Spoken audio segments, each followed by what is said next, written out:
So in this tutorial I'm going to be showing how to swap out this battery pack with a USB power bank.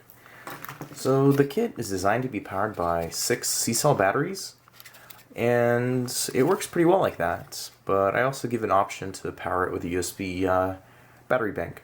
Instead of rechargeable C-cells or some regular C-cells, you could also use a different power supply for this. You could use lithium batteries too. Make sure you keep the voltage beneath 15 volts and above 7 volts. And if you want, you could use lithium batteries to power this whole thing, and that's fine.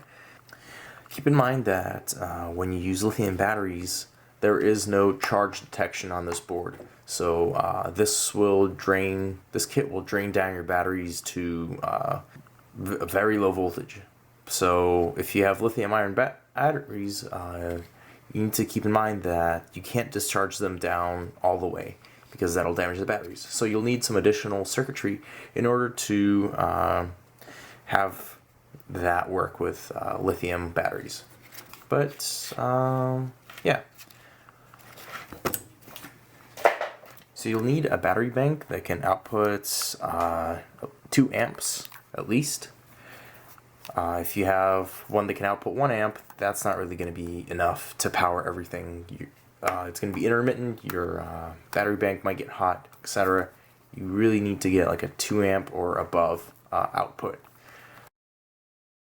You also need one of these USB cables. It doesn't matter what end it has just has to have USB. I recommend using like a brand name one from maybe like a cell phone.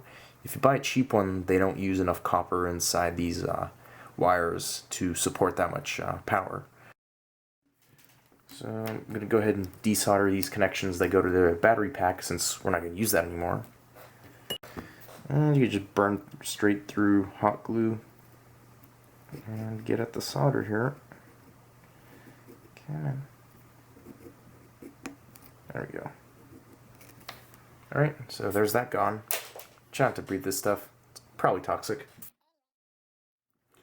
And you have to flip this board over.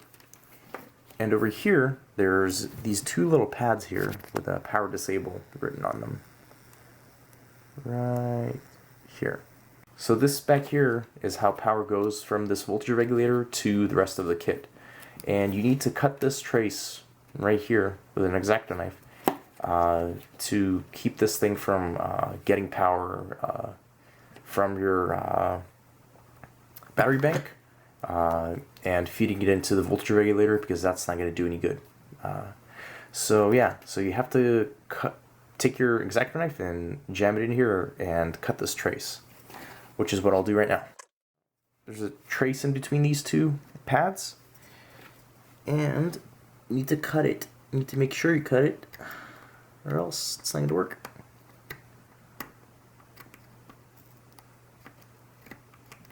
Okay.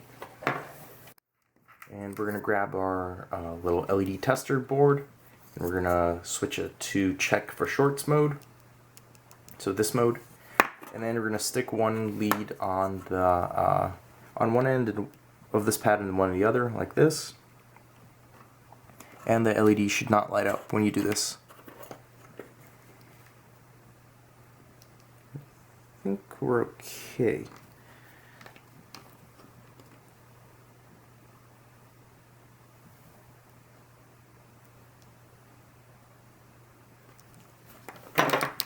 Just to make sure.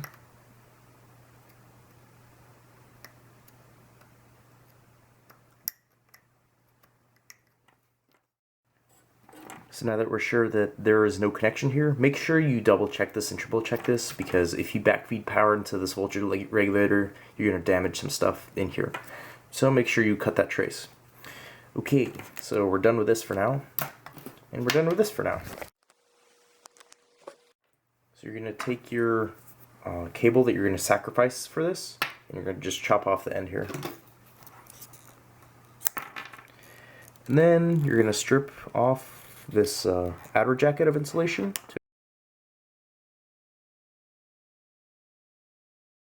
So you need to strip off some of this insulation to find the red wire and the black wire, and then you're going to strip these and leave about 1/8 of an inch of contact poking out, and we're going to tin these too.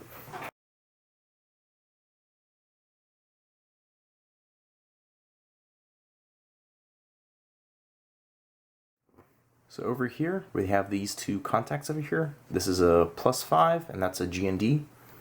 What you want to do is tin these contacts a little bit.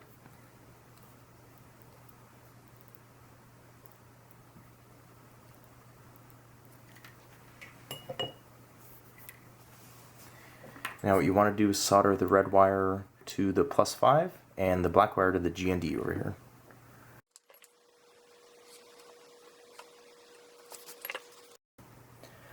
Okay, we're done soldering, and so now let's test this. So I'm going to go ahead and plug this in my 2 amp slot here, and the LED display should light up.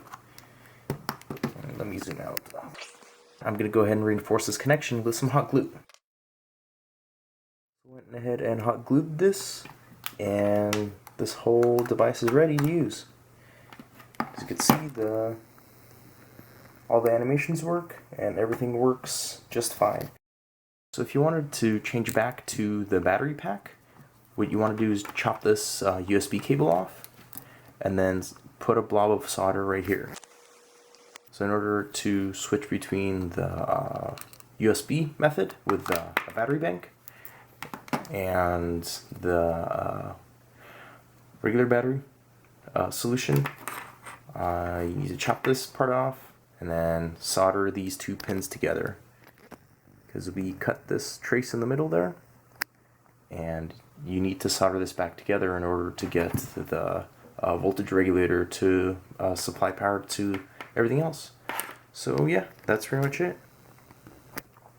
Although do keep in mind that you do need like a 2 amp output out of your battery bank in order for this to work. That's about it. Thanks for watching. Bye.